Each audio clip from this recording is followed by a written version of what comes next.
So my support tour with Ringo Starr, the Beatle, came about when my old manager, Mel, he was cool, he worked with Live Nation. He knew one of the guys that worked with that company, the biggest booking agent in the UK, and he said, Ringo's not having any support for his tour, but he's going to fit you on a couple slots. And I was like, what? I'm free, whatever it is. That was absolutely surreal, and meeting a Beatle out of this world. I will die happy. Supporting Ringo Starr, definitely sort of, that was a big climb up the ladder for me, because it was a proper gig with a mic that was cordless, and when you go, hello, hello, hello, echoing around an arena, kind of, I think it was like 5,000 people, so it was a big gig. I was playing open mics and then that one, so it was a big jump up in terms of like, I'm a proper singer. Yeah, it was fantastic. With my brand, Mila Falls, I invented the character. It's not my real name, and I looked at other artists growing up, and I kind of wanted to be a musician and a visual artist, and so I got the name while travelling around the world on my own, and standing at Mila Falls in Cairns in Australia, and I stood there and found peace. It sounds so cliche, but and I thought, this is my musician name, and so I invented Mila Falls. So it's very important for me to sort of have a consistent brand and a visual look for my project, because I feel that everyone I aspire to has a clear sort of image, and they have everything sort of planned out. And even though I started as a DIY artist, I kind of had a goal, like kind of Robin and Sia and Beyonce even, you know, they have a clear brand, and I really wanted to sort of like do my version of that. I got started in music when I was like 12, when I started singing and recording onto tape back in the day, and I started DJing on vinyl decks, and then had my first break when I got my song cut on Bring It On film. So that was a massive turning point for me. It's like, I'm actually earning money as a songwriter. And then I thought, all right, it's not a crazy dream, it's reality. So I started pushing, and I started gigging a lot and writing my own material, and just never gave up. I get all my gigs through booking agent that I got myself, and I push for gigs as well. And then once you get sort of on the gig scene, people start asking you, if you do a good job, people start asking you back. So you sort of play one gig and you get 5 back after the back of that one. So it's just sort of getting out there, and maybe 10 gigs will get you another 30 gigs through the year. So the promoter will sort of pick your name up and like recommend you. Okay, so if you've got a song that you've written on your laptop or on the guitar, and you want to get from having your idea to sort of performing it and getting it on the radio, I think you just have to, well, perform it live a lot of times to sort of get the hype up, get your social media growing, and then sort of as that grows, then the attention grows, and maybe a manager will come to you. I think in sort of the creative world in general, if you just like harass people, they don't really help you. They kind of have to come to you. If you go like, hi, here's my songs, rah! Because so many people do that, it's quite annoying, like tweeting at you and like Facebook messaging you. So you have to kind of prove your worth. So it's just loads of gigs, sending lots of nice emails, personal emails. It's so important, not just like, here's a standard email, hi, blah, blah, blah. Just saying, hiya, like actually getting to know people. Because no one wants to read an email that's like this long. And you're like, whew, so many people have got busy days. They don't want to just like, if you get 50 emails a day from random people, that most of like, you could be rubbish. So it's just like actually getting to know people on a one-to-one basis. So going to networking events, going to sort of label parties, so just moving to, you know, the capital of wherever you're based, and sort of getting into the scene a bit more. So if you wanted to go to sort of label and networking events, you would have to, I think the reason why I'm at some sometimes would be because I've met people at gigs, so just loads and loads of live shows.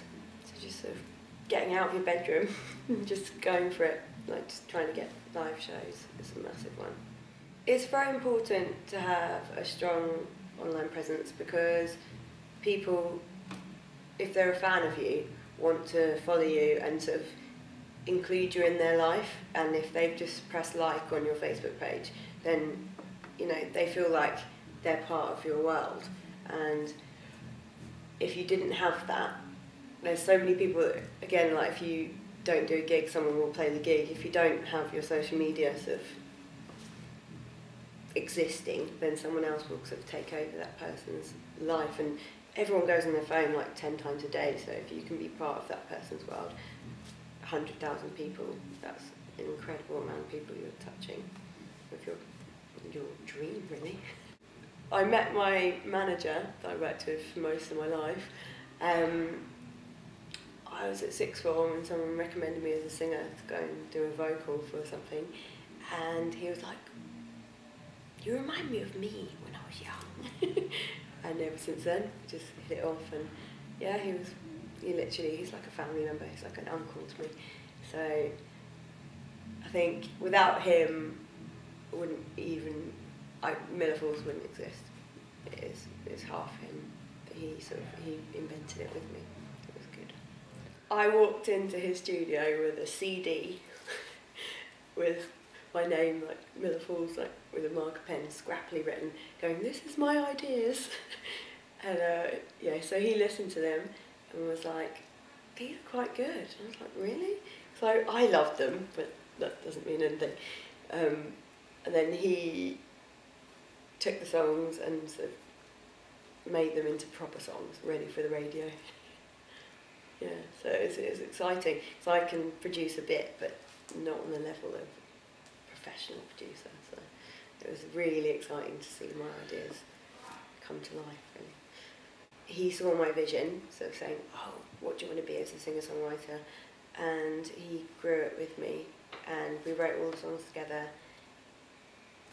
And yeah, he kind of watched me play my first few gigs, and then a year later, we sort of had a whole band ready to play live, and yeah, we played festivals, and he was backing vocalist as well, so he got to actually perform the songs that we wrote together as well. So it's been magic. My first sort of big break as a songwriter was getting my song in Bring It On, and that came about because my logic teacher at uni sort of went, "Oh, you're a bit good at singing." "Why, thank you." And as soon as I finished my degree, he booked me as a songwriter, and we started writing lots of songs, and that got pitched and got put on the finale of the film, and that was a big call. I'd actually got dumped by my boyfriend that day after a 3-year relationship, so I was like, this is a good moment. It's like, life isn't that bad. Yeah, that was a weird day. So yeah, it was a good time. And I was like, right, so I'm going to push hard. This is my dream, I'm going to push through. So yeah, 21, a big break. So if you're trying to pitch for a film, you have publishers that come to you. A lot of producers work in-house with publishers, so then they send the pitches in.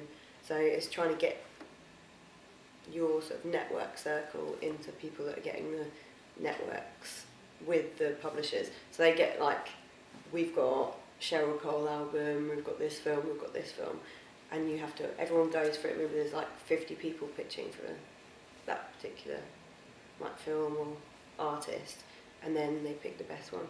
So it's just sort of finding out people that get the pitches in. Yeah, so my lecturer at uni, Jono, lovely guy, he was working with a publisher that had the pitch in, saying we're looking for a song for Bring It On, and then we wrote it and they took it. So it's really very exciting. You know, the thing I kind of suggest to people a lot is like, you never know who's watching. Like, you could do a gig in a bar, you could do a college course, music course, whatever, but you don't know how people can help you. So if you're a bit slack and sort of miss your lectures or sort of like sack off a gig or something, that might have repercussions. Like, you could have had a big break after that. So whatever you do, you've just got to kind of give it your all and make sure you don't let people down or be a bit lazy, because you don't know who's watching. You think, oh yeah, whatever, oh, it's a boring course, but your lecturer could potentially give you your biggest break of your life. Don't know what's around the corner. I think if you really want something, if you're going to be a photographer or, you know, designer or something that's really sort of with, it's half your heart and half sort of like studying your craft, you have to give 1,000,000%, because there's so many talented people everywhere, and sort of you have to make a good impression as a person as well as your talent, because if someone doesn't want to work with you because they don't like you, they won't bring you back, even if you're ridiculously talented. They're just like, oh, I'm not really a fan of you. So it's sort of like you have to work well with people and be talented as well. So it's like make a good impression. I would say it's really important to film lots of your gigs, mainly just to watch them back and go, oh, wasn't quite as good as I thought it was. Or you think, oh, that went really badly, and you watch it back and you're like, oh, it wasn't so bad. It's good to watch your gigs back and just sort of learn and try and improve, because, you know, even if you're Beyonce, you can always make it a bit better. Yeah, it's really good to sort of just tune in where you're going as a musician as well, especially if you're working with a band. Sort of like if you're trying to musical direct them, it's very hard to do that when you're singing. It's good to watch it back and sort of go from there. I've got 3 music videos, 2 that are out and 1 that's on my laptop ready to go. It's going to be out next month. So if you're starting out as a musician, you want to have professional videos made, the best thing that you should do, in my opinion, would be to go and contact lots of new filmmakers that need content for their YouTube channels, and people that really just want to make stuff, like film things. And there's thousands of people in London alone that just want to get creative, and well, there's free studios to rent, and you just sort of work with people that are really keen and starting out sort of the same level as you, that just want to make videos for the sake of making videos, and they need things to show on their show reel as well, so if you grow together. Tips to success, I think having a really loving team around you, so picking people you want to work with that are trustworthy and very talented, and not just sticking by people that aren't that talented just because you're trying to be loyal, because sometimes they can bring you down. So I've seen a lot of people that just have like a band that aren't as good as them, but they just sort of traipse around for 5 years playing with a band, but it's kind of dragging them down a bit. So just being a bit wise with your decisions and trusting your gut. So if you don't have a good feeling about working with someone, sort of back out and just be strong and not just think, oh, I owe it to them. So just trying to aim for where you're going and really push really hard to get there. Mindset is vital to trying to be freelance or sort of your self-employed status, because you're your boss. So you wake up in the morning, you have to sort of put your 8 hours in, sort of punish yourself if you have a day off.